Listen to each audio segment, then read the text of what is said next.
અડધો કિલો સાબુદાણાની ખીચડી બનાવવા માટેની સામગ્રી: અડધો કિલો સાબુદાણા. 5 કલાક પહેલાં સાબુદાણા પાણીમાં પલાળી રાખવા. પહેલો 1 કલાક પાણીમાં પલાળી રાખવા, પછી એનું પાણી કાઢી રાખવું. પછી સાબુદાણાને એમ જ તપેલામાં રાખવા 5 કલાક સુધી. અરે બાબા મેં મને ટેન્શન આવે છે. નહીં બને યાર, તું એને બંધ કર, આ વિડિયો બંધ કર. મને ન આવડે નહીં. જોવા દે રે. એક કલાક પાણીમાં ના રાખે. બોલે છે કેમ તું? પ્લીઝ નહીં બોલ. તું બોલતી નહીં. મારા દિમાગમાં કાંઈ થાય. સાબુદાણા બનાવવા માટે જો ને. કોથમીર એક વાટકી, વેલા પલાળી દે એટલે પલળી જાય, પાણી ના રહે. બે વાટકી. વિડિયો ઉતારે છે આવી રીતના. 2 વાટકી બટેટા પાણીમાં પલાળી રાખવા. 2 વાટકી બટેટા નહીં, 2 બટેટા. બે વાટકી હોય ત્યાં. સાબુદાણા એટલા. અને હું તો એક જ 3-4 બટેટા મરચાંના આવા ટુકડા રાખવા અને થોડો લીમડો. તારા માટે છે ને આ.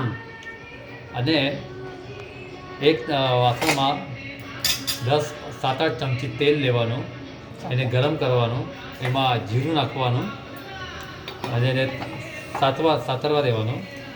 પછી એમાં લીમડો રાખી દેવો.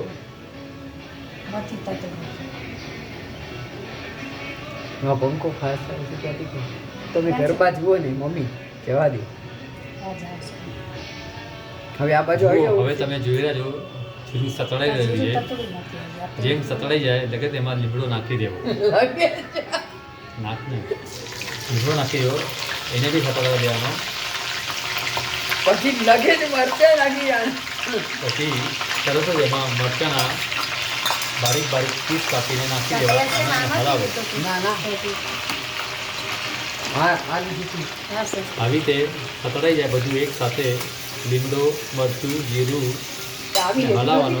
પછી ખબર નહીં સવારે ચમચી ના કરતા મેં તો ઘી વાપર દીધું, એટલે મારું હેઠું ન હોય ચમચી નાખવાનું. ના પણ આપણે હાથ ચાલતું લોટ બાંધતા થોડી. હવે આપણે કઈ પછી ભાત એમાં જે ઉપવાસ કર્યો છે ને બે એકદમ બટેટાના- ઓલો નથી કર્યો કે આ કરો. બે બધું હાલે. બટેટાના આટલા ઝીણા પીસ કરીને પાણીમાંથી કાઢી નાખવા.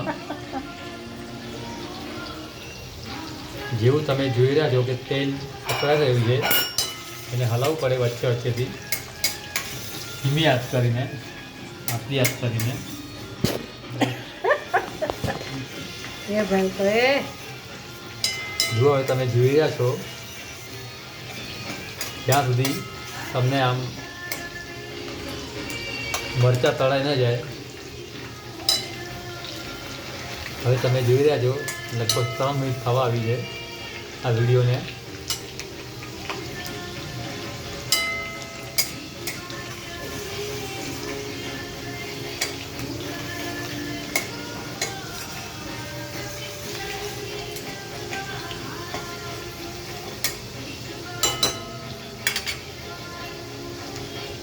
મરચાંને જુઓ, આપણે જોઈ રહ્યા છે હવે લગભગ 2 મિનિટથી આપણે તેલમાં તળી રહ્યા છીએ.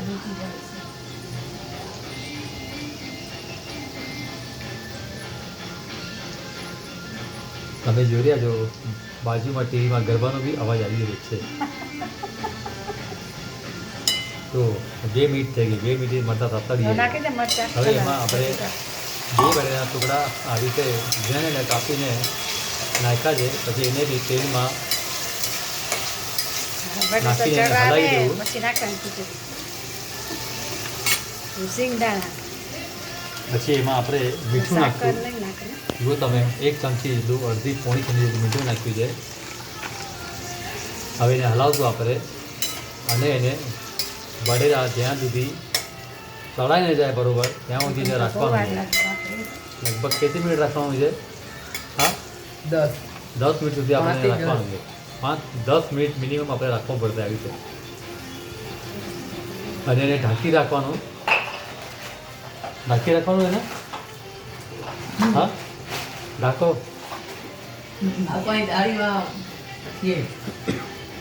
આ તો ઉપર રહેવા ને સાબુદાણા વચ્ચે આવી રીતે બટેટાને હલાવતા રહેવું પડે છે. અત્યારે ના પણ થાળી હાથ નહીં. હવે આ શું કરું? થાળી હાથ છે ઢાંકવાની. બીજી મોટી થાળી છે ને, ઓલી મોટી લઈ લે ને. હાથ છે મોટી. રાખી દે ને ઉપર, એમાં શું છે? સાબુદાણા તારા હાઈલા જોતી. જલ્દી ઢાંકી દે, તારા બૈડા નહીં થાય.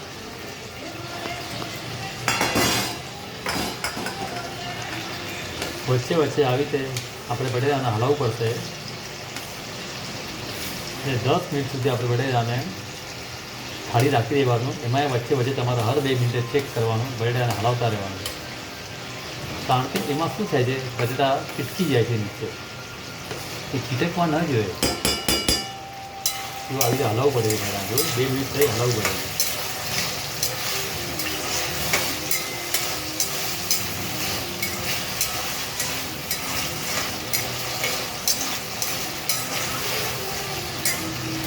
જો આવી તેલમાં લથપથ હોય છે બટેટા, એ તેલ તમારે માપ પર લઈ લેવું.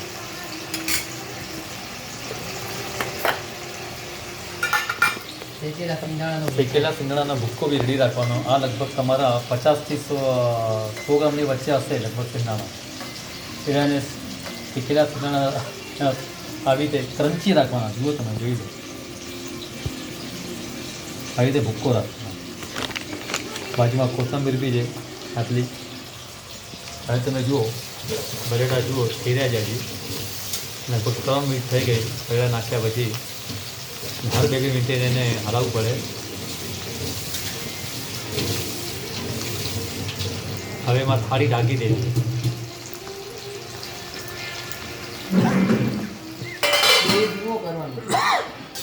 ગેસ ધીમો કરી નાખવાનો. આવી રીતે ધીમી આંચ પર રાખી દેજો તમે. ને આપણે થાળી રાખી દીધી છે. હવે આપણે 10 મિનિટ પછી આપણે જોઈશું, પછી બીજો વિડીયો જોઈન કરશો. ઓકે.